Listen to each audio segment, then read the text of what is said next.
السلام علیکم جی. Educational psychology lecture number 37. Today we are going to talk about self-regulation, creativity and tolerance. Self-regulation, creativity and tolerance refer to how students motivate themselves. دیکھیں، جہاں استاد کی شخصیت، class کا ماحول، گھرانے کا ماحول اور معاشرتی اثرات ایک شخص کی موٹیویشن پر، اس کی خواہشات پر اثر انداز ہو سکتے ہیں، وہاں ایک امپورٹنٹ ویریبل، ایک اہم محرک جو ہے، جو ایک شخص کو اس کے گول کے حصول کی طرف، اس کے نصب العین کے حصول کی طرف مائل کر سکتا ہے، مائل کرتا ہے. That is self regulation. اپنے آپ کو ڈسپلن کرنا، اپنے بیہیویئر کو ڈسپلن کرنا، اپنی تھاٹس کو ڈسپلن کرنا. ہمارا مذہب بھی ہمیں اس بات کی تلقین کرتا ہے کہ اپنی زندگی میں ڈسپلن پیدا کریں. ماہرین نفسیات بھی اس نتیجے پر پہنچ چکے ہیں کہ ڈسپلن، یا جس کو ہم ایجوکیشنل سائیکالوجی میں سیلف ریگولیشن کہہ رہے ہیں، that is a very important variable in educational psychology, in educating a person, in influencing his learning, influencing his behavior, influencing his thoughts. And self-regulation or self-discipline is in your hands. اس پہ بیرونی محرکات کا اثر تو ہے، لیکن یہ آپ کے ہاتھ میں ہے کہ آپ اپنے آپ کو کیسے ڈسپلن کرتے ہیں. And that is what we are going to talk about today. Educational psychologists have identified major variable in educational psychology, and that is self-regulation. Self-regulation is how a person activates himself, how a person controls and manages his behavior and his emotions in order to reach the goals that he has identified for himself. ایک شخص اپنے لیے کو گول determine کرتا ہے، اور پھر وہ گول ڈٹرمن کرنے کے بعد وہ اپنے جذبات اور اپنے کردار کو مضبوطی سے ریگولیٹ کر کے، ڈسپلن کر کے ان گولز کی اچیومنٹ کی کوشش کرتا ہے. In other words, self regulation is what we do to achieve our goals that we have determined, including self learning, including new learning, including self-control, including motivating ourselves, including disciplining ourselves. These are all examples of self-regulation. اس کا educational psychology کے ساتھ اور ایک شخص کی education کے ساتھ نہایت گہرا تعلق ہے. ماہرین نفسیات اپنے تجربات اور مشاہدات کی بنیاد پر اس نتیجے پر پہنچ چکے ہیں کہ 4 ایسے عوامل ہیں جو ہماری سیلف ریگولیشن پر اثر انداز ہوتے ہیں، اور سیلف ریگولیشن کا تعلق ہماری لرننگ سے ہے. اس لیے ان 4 محرکات کو پڑھنا، جانچنا بھی ایک اہم مفروضہ، ایک اہم طریقہ ہے آپ کی سیلف ریگولیشن کو جاننے کا. دیکھتے ہیں وہ 4 محرکات کون سے ہیں جن کا ماہرین نفسیات نے نشاندہی کر رکھی ہے. Number 1، 4 factors that include, that help self-regulation include: number 1, knowledge. Knowledge about one's own self, knowledge about the subject matter, knowledge about the whole world around, awareness. 1 factor, knowledge. 2, motivation. آپ اپنے آپ کو کیسے مائل کرتے ہیں، کیسے اپنے آپ کو فوکس رکھتے ہیں، that is a second factor. Third factor, جس کو ہم ولیشن کہتے ہیں یا جس کو آپ روزمرہ کی زبان میں ول پاور کہہ سکتے ہیں. Will power is determination to do what you want to do which you think is the right thing to do even when there are difficulties in the ways of doing that difficult thing. That is willpower. اگر آپ سمجھتے ہیں کہ سردیوں کے موسم میں گرم بسترے سے نکل کر نماز کے لیے جماعت میں کھڑے ہونا، اگر آپ سمجھتے ہیں کہ نہا دھو کر سردیوں کے موسم میں کلاس میں وقت پر پہنچنا یہ مشکل چیزیں ہیں اور اس کے باوجود آپ ایسا کریں تو that is an example of your exercise of willpower.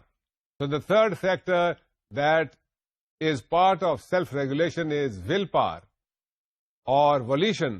اور چوتھا اہم فیکٹر جس کا تعلق ہے سیلف ریگولیشن سے یا سیلف ڈسپلن سے دیٹ از فیملیز انفلوئنس. چلیے ان کو کچھ ڈیٹیل میں دیکھتے ہیں آگے.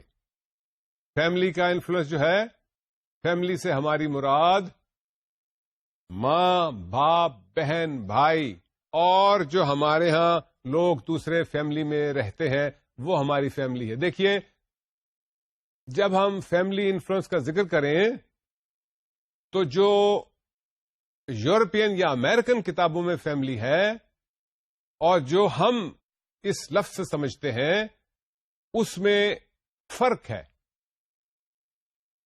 امریکن فیملی یا European family is normally a nuclear family, meaning in that family, the term family usually means mother, father and children.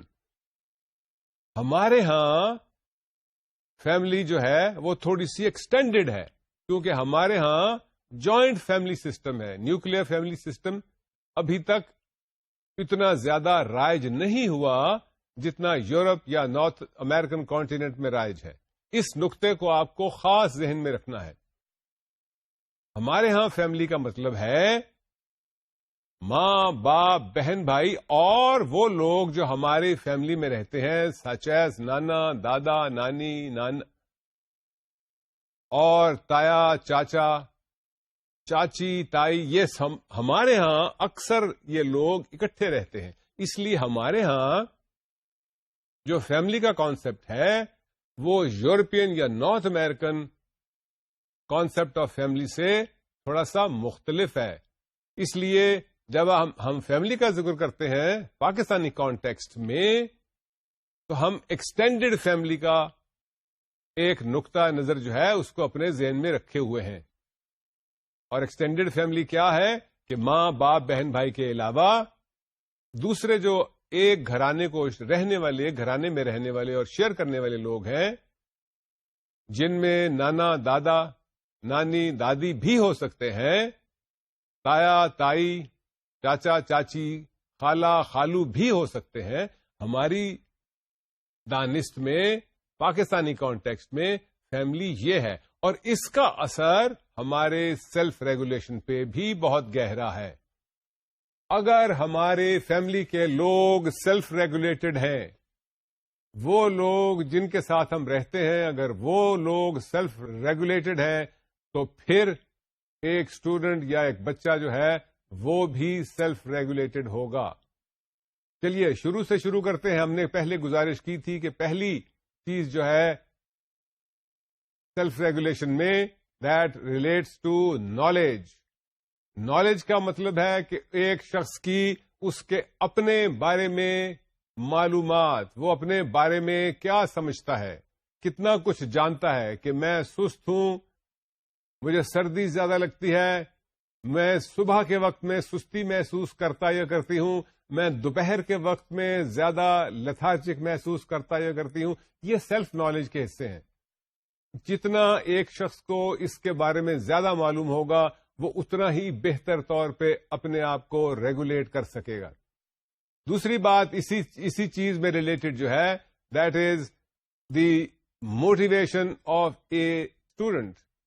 اگر ایک اسٹوڈنٹ چاہتا ہے کہ وہ زیادہ سے زیادہ نالج کرے اور اگر وہ یہ سمجھتا ہے کہ جو نالج وہ گین کر رہا ہے اس گین کا اس کی زندگی کی سکسیس سے تعلق ہوگا تو وہ اسٹوڈنٹ موٹیویٹڈ ہوگا.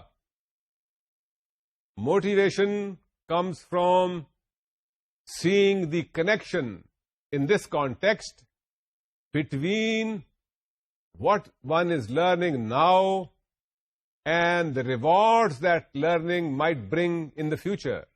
If the student can see that connection, the student would be motivated. So the second factor in self-regulation is motivation. Research shows that self-regulated students value their learning and their teaching. They know that the task at hand will help them in future. They are interested in the gaining of the knowledge. They are determined to gain knowledge. They are determined to discipline themselves. Self-regulated students also show a high level of willpower, جس کو ہم نے volition بھی کہا. Willpower means abandoning immediate rewards for the satisfaction of long-term, gaining of long-term rewards. This is a part of willpower. If you can get out of your warm bed in the winter and go say your prayers or attend your class, that is an example of showing willpower. If you can sit down at your study desk and finish reading the chapter in its entirety, even when you feel fatigued, even when you feel hungry, when you can postpone rest, when you can bear fatigue, when you can postpone satisfaction of hunger, that is an example of willpower. And willpower is an important determinant of self-regulation.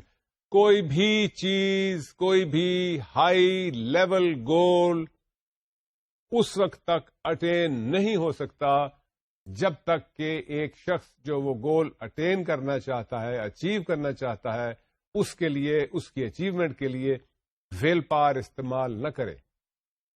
کھیل کے میدان میں دیکھ لیجئے, science کے میدان میں دیکھ لیجئے, کریٹیوٹی ناول رائٹنگ کے میدان میں دیکھ لیجئے, ایکٹنگ کے میدان میں دیکھ لیجئے, وہ لوگ جو ول پاور ایکسرسائز کرتے ہیں, who keep working at their task at hand, whether it is play or experimentation in the laboratory, those people who remain focused at the task show willpower. And willpower is an important determinant of achievement of goal. اور finally, جیسے ہم نے پہلے ابھی آپ سے ذکر کیا کہ آپ کی جو فیملی کا انفلوئنس ہے اس کا بھی آپ کی سیلف ریگولیشن سے تعلق ہے. مثال کے طور پر وہ پیرنٹس جو خود سیلف ریگولیٹڈ ہیں, جو خود ڈسپلنڈ ہیں, عام طور پر ان کے بچے بھی ڈسپلنڈ ہوتے ہیں.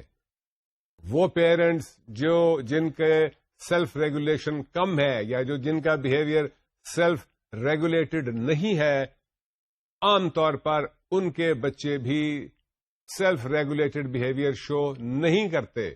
دیکھیں, ہم نے آپ کو پہلے بھی بتایا ہے کہ ہم بچے جو ہیں وہ سیکھتے ہیں اپنے پیرنٹس کی امیٹیشن سے, نقالی سے, تقلید سے.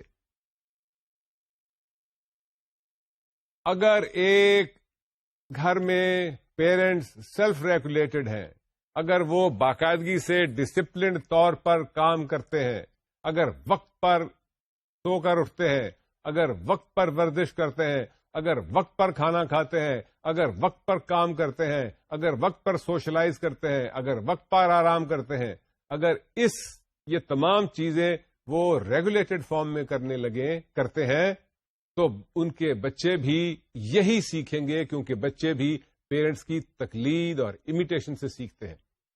And this is what we mean when we say that families influence is an important determinant of self-regulated behavior. Parents who encourage self-regulated behavior bring forth self-regulated children. So here it is, a summary.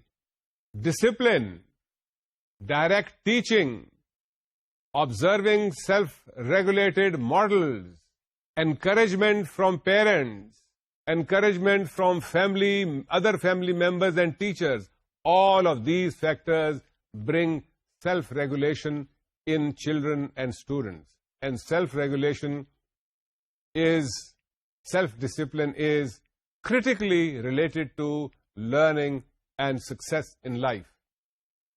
Self-regulation کے بغیر achievement in any field is not possible.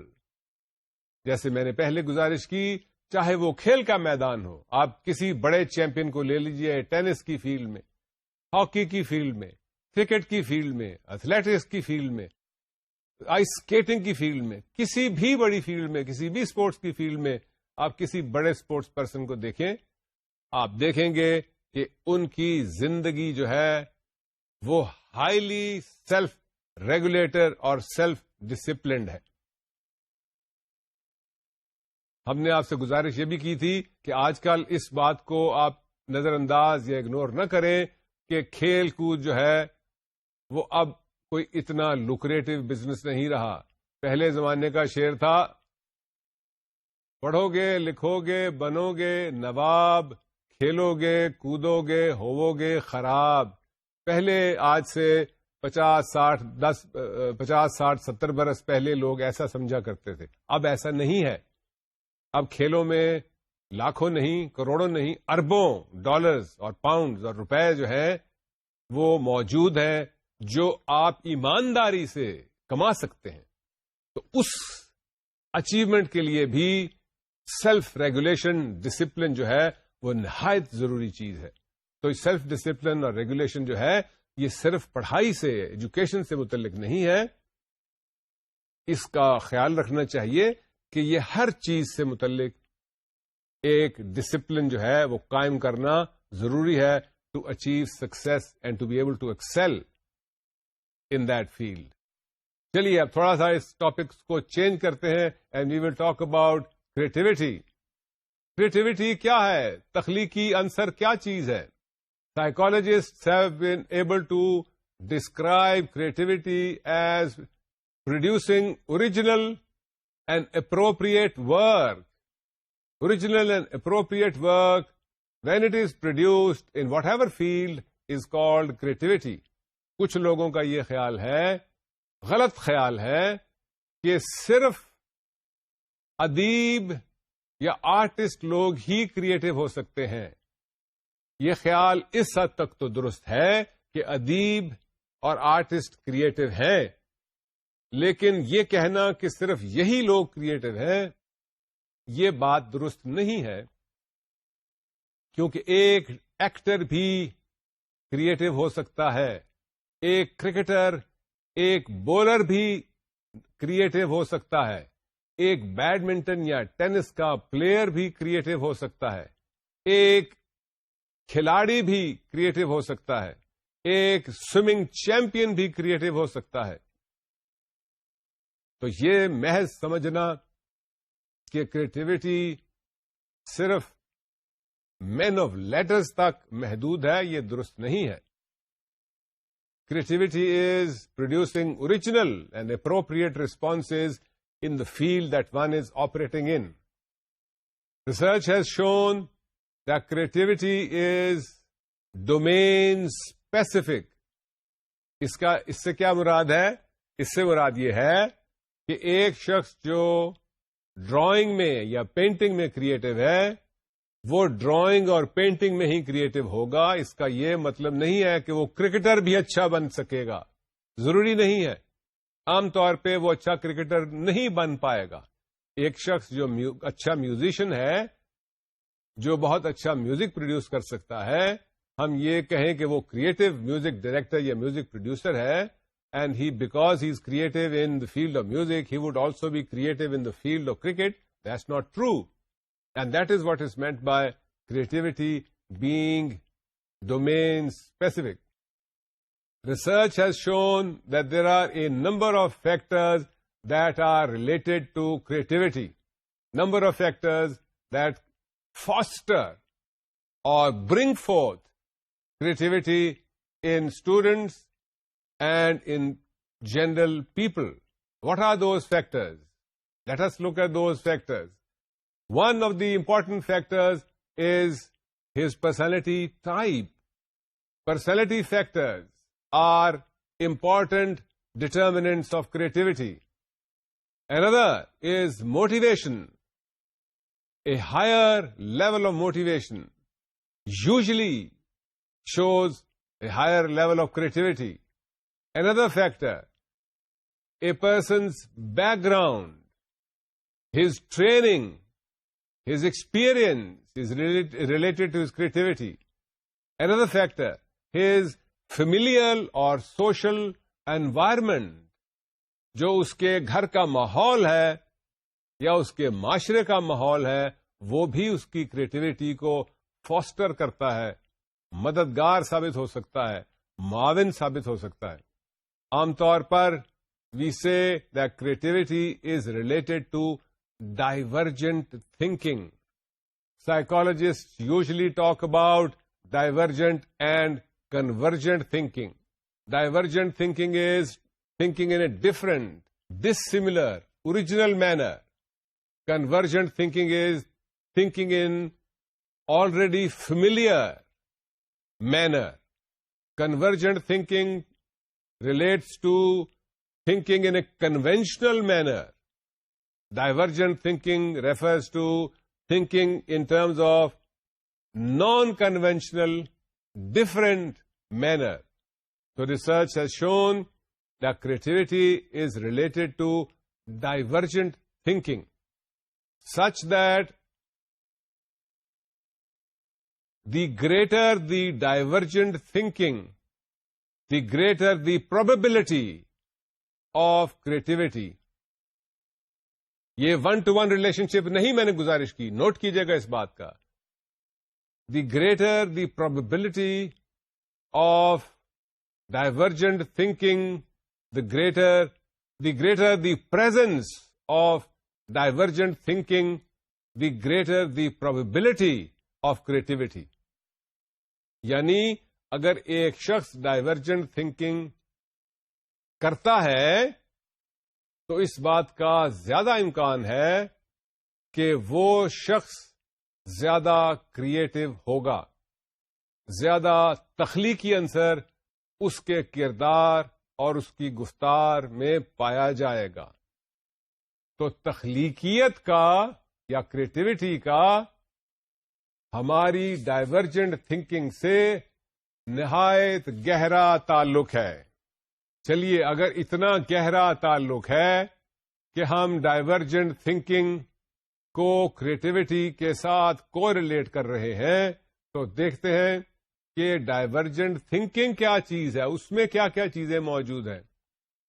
اگر ہمیں divergent thinking کی details کا اندازہ ہو جائے، پتہ چل جائے، تو پھر ہم بچوں کو، اساتذہ کو، جنرل پبلک کو ڈائیورجنٹ تھنکنگ میں ٹرین کر سکتے ہیں، بتا سکتے ہیں.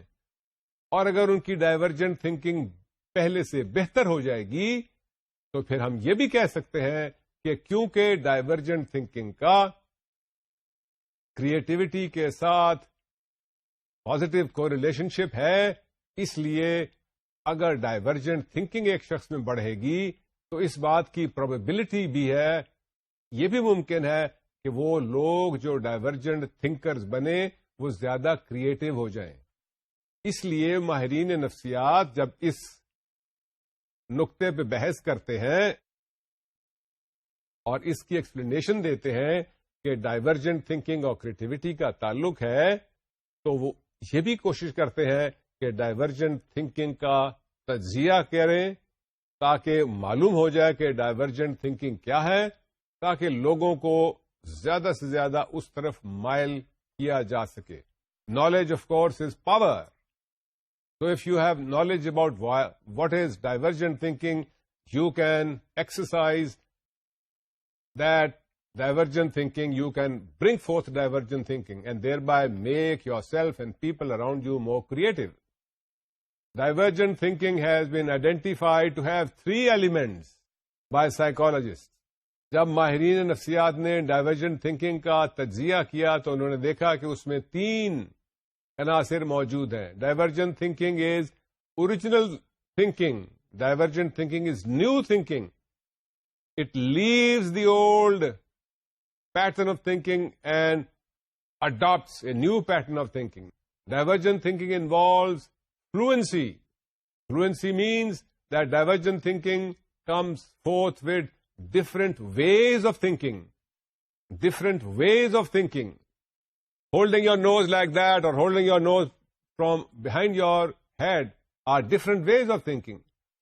Getting to solve a problem in adopting technology A and in adopting technology B are examples of fluency or number of different ways of thinking.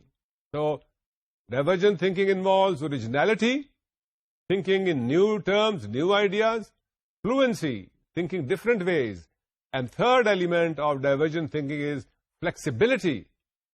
Flexibility refers to a number of different categories of responses. Do not confuse fluency with flexibility. Fluency is different ways. Flexibility is different categories of ways. Category A consisting of many ways. Category B consisting of many ways. That's called flexibility. So 3 factors have been identified in terms of divergent or creative thinking. 1, originality. 2, flexibility. And 3, fluency.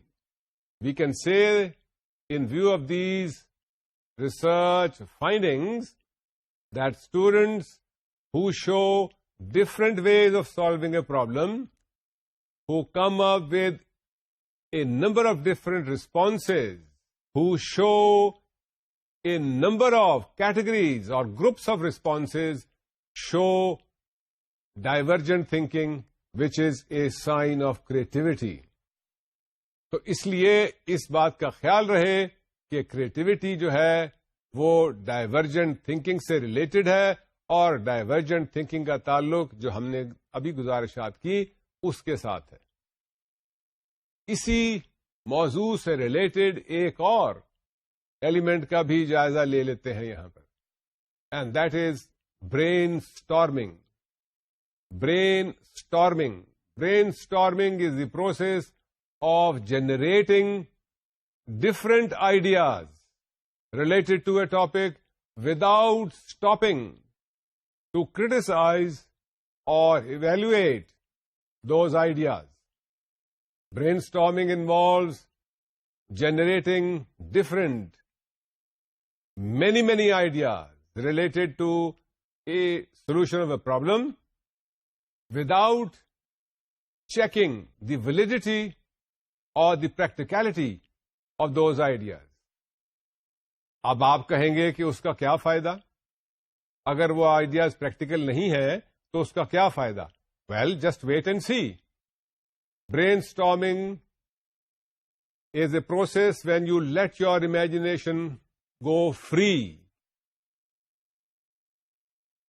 اگر وہ لوگ جنہوں نے ہوائی جہاز invent کیا تھا, right brothers, اگر وہ یہ سوچتے کہ یہ آئیڈیا تو پریکٹیکل ہی نہیں ہے کہ ایک ہوا سے بھاری چیز کیسے اڑے گی, یہ پاسبل ہی نہیں ہے. ان سے پہلے لوگ یہی سمجھتے رہے کہ کوئی بھی ہوا سے بھاری چیز جو ہے وہ ہوا پہ تیر ہی نہیں سکتی, وہ تو کشش ثقل کی وجہ سے, گریوٹی کی وجہ سے زمین کی طرف گر جائے گی. But when Wright brothers developed their machine, what they call the flying machine, or what we now call as the airplane or the aircraft, they were doing what is called brainstorming. They came up with different ideas as to how a body can fly and defy gravity and they tested various options for it until they came upon the option that if you add wings, the air would keep the body afloat. The air pressure would keep the body afloat, and thereby the body, although it is heavier than air, would still fly in the air. So یہ brain storming ہے, that you let the ideas come into your mind without critically evaluating them or without stopping to see the practicality of those ideas. Brainstorming can be followed. We are looking into brainstorming as a process of creativity, as a process of divergent thinking. And in that context, we said that brainstorming is letting ideas come into mind, generate ideas without any evaluation. The second step in brainstorming is usually evaluation.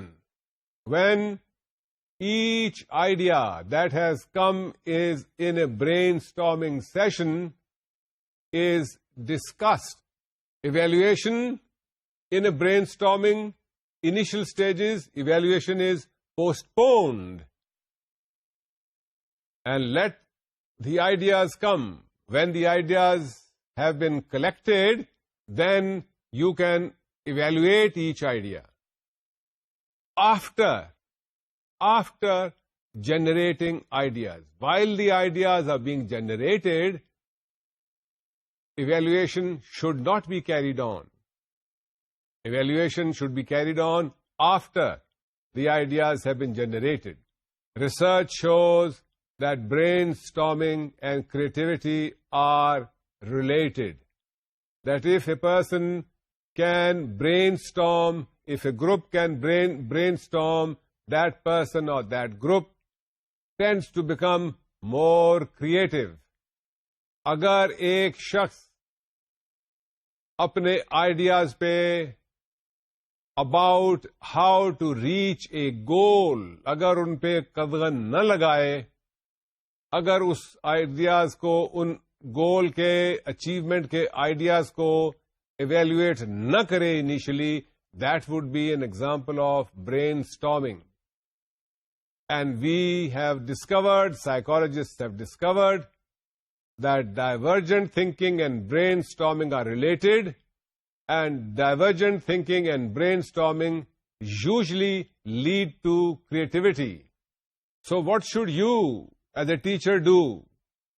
You should encourage divergent thinking and brainstorming in your students.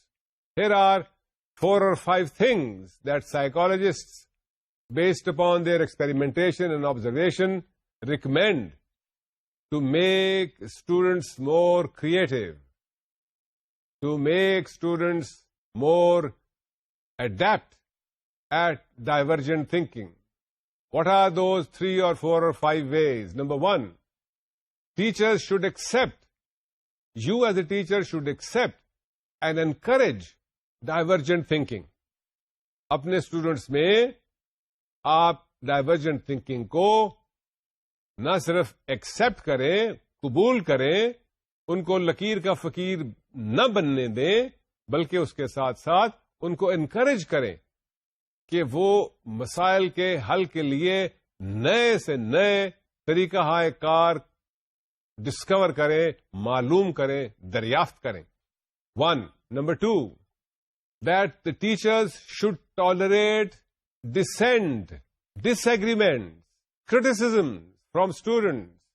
ایسا نہ ہو کہ وہ students جو ہیں جو وہی بات دہرائیں جو ٹیچر کہہ رہا ہو، آپ ان کو انکریج کریں، اور وہ اسٹوڈنٹس جو وہ بات نہ دہرائیں جو آپ کہہ رہے ہیں، ان اسٹوڈنٹس کو آپ بحیثیت استاد ڈسکریج کریں.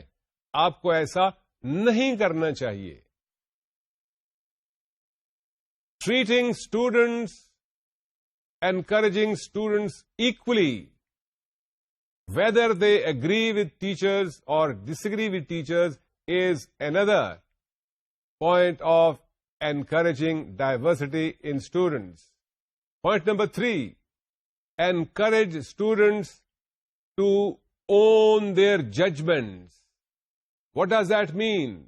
That you should encourage students that when they come up with a solution to a problem, they should raise their hand and say, yes, this is my solution, right or wrong, I stand by this solution, I stand by this opinion. Owning judgments means that students are taught, encouraged to have the courage of their conviction. Whatever they think, they should have the courage to accept and own it. In spite of criticism, in spite of rejection, in spite of other students and teachers ridiculing them, you as a teacher must encourage that students should own their judgments, accept their judgments and say, I make up this judgment and I own it. This is what I think is right way to do things. That is a third way of encouraging divergent thinking. And of course, another way to encourage divergent thinking is to help students to brainstorm. Brainstorm means to letting them come up with unusual solutions, unusual ideas, different solutions, different ideas, surprising solutions, surprising ideas. That is what is meant by stimulating brainstorming. Stimulating brainstorming means that let the students' imagination be free. They should break from conventional wisdom. Only, of course, in terms of thoughts. Only in terms of thinking through certain issues and solutions. That is what is meant by brainstorming. If the teacher encourages brainstorming, then students tend to become more creative, more divergent thinking. اور آخری بات جس کا نہایت اہم، نہایت گہرا تعلق ہے ڈائیورجنٹ تھنکنگ اور کریٹو تھنکنگ کے ساتھ، that is to realise and to convey to students. غور سے سنیے. To you as a teacher must realise and convey to the students that every one of them, every single student can be a creative person, can be a creative student. One student may be creative at one time. Another student may be creative at another time. One student may be creative at one subject. Another student may be creative in another subject. One student may be less creative today, and he might be more creative tomorrow. He might be less creative tomorrow, but become more creative day after tomorrow. سو یہ بات students کو پہنچانی چاہیے آپ کو بحیثیت استاد کہ ہر شخص تخلیقی عنصر کا ایک قابلیت رکھتا ہے. ہی is creative, she is creative, اور وہ اس کی کریٹیوٹی ایک وقت میں، کسی اور وقت میں، ایک فیلڈ میں، کسی اور فیلڈ میں ضرور ظاہر ہوگی. اس لیے یہ سمجھنا کہ کوئی اسٹوڈنٹ کریٹو نہیں ہے، یہ غلط بات ہے. اس کو یوں ہی کہنا ہے کہ آپ سمجھیں کہ ایک اسٹوڈنٹ جو ہے وہ بولنے کی صلاحیت نہیں رکھتا یا سوچنے کی صلاحیت نہیں رکھتا. جتنی یہ دونوں باتیں غلط ہیں، اتنی ہی یہ سوچ بھی غلط ہے کہ ایک اسٹوڈنٹ جو ہے وہ تخلیقی عنصر نہیں رکھتا. He is not creative. All students are creative, but fields and times and application and manners of those creative processes might be different in different students. اس سے آگے تھوڑا سا ہم چلتے ہیں اور دیکھتے ہیں is it possible to measure creativity? کیا ہم تخلیقی عنصر یا تخلیقیت کی پیمائش کر سکتے ہیں؟ Interesting question.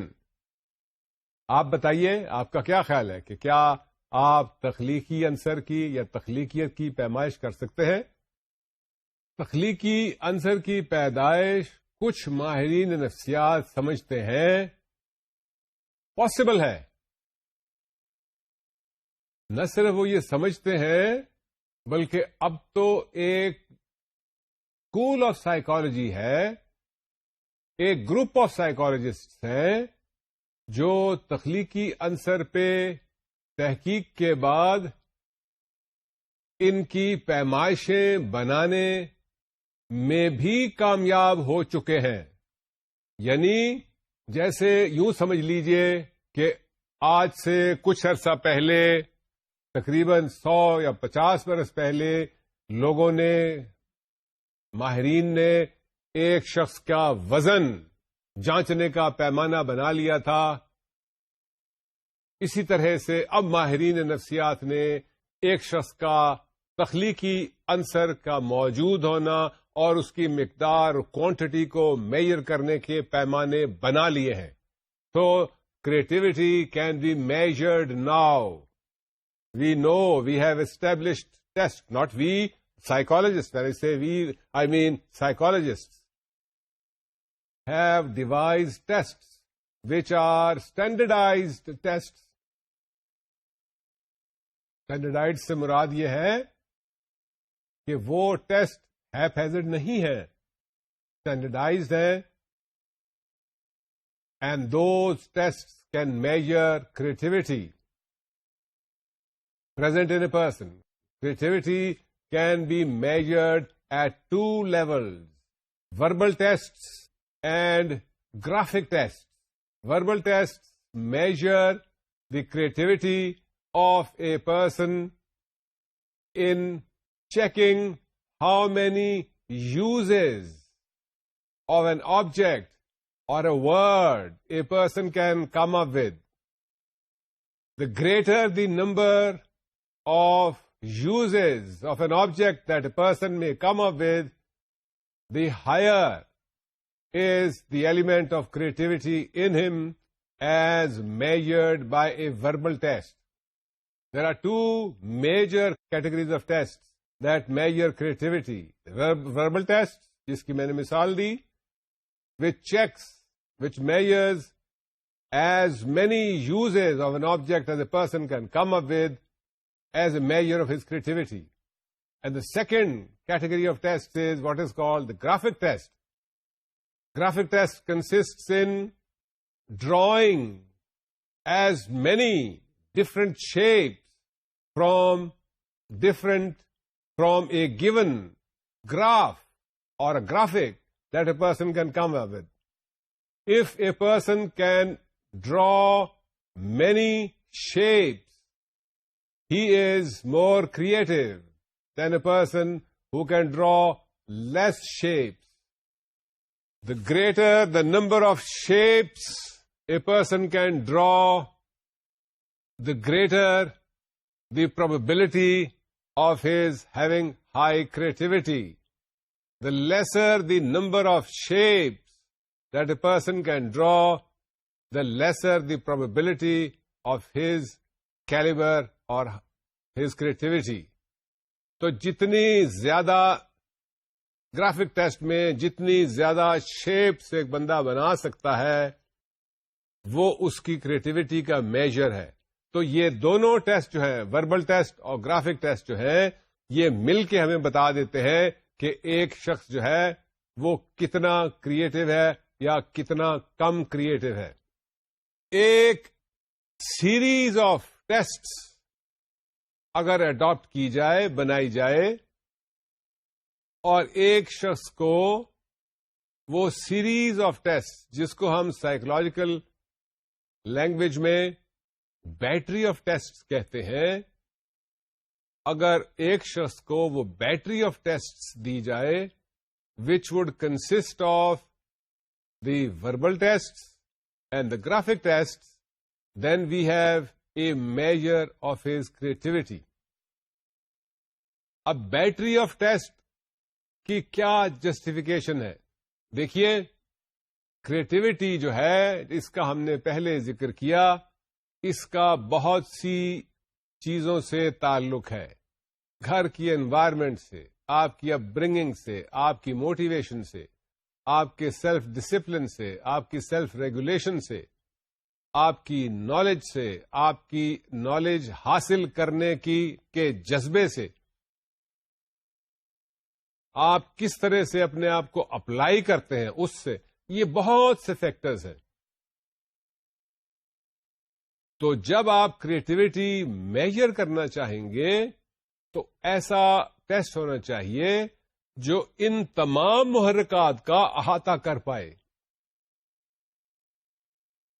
اب کیونکہ there are a number of factors that are contributing to one's creativity, therefore a test that measures creativity must also be relevant to those number of factors. It is difficult for one single test.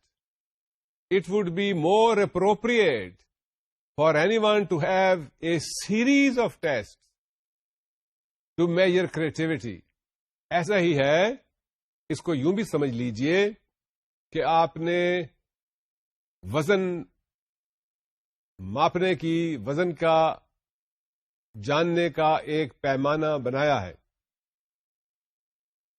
آپ اس پہ جب وزن کرتے ہیں اپنا، تو آپ کو اندازہ ہو گیا کہ آپ کا وزن کیا ہے. لیکن اگر آپ اسی طرح کے ایک یا دو یا تین پیمائشیں اور بنا لیں، پیمانے اور بنا لیں، تو پھر آپ کو آپ کے وزن کے بارے میں ایک بہتر اسیسمنٹ مل جائے گی. بالکل ایسے ہی کریٹیوٹی کا بھی رشتہ یا تعلق ہے. In order to measure creativity, psychologists have made tests. Tests are both verbal and graphic.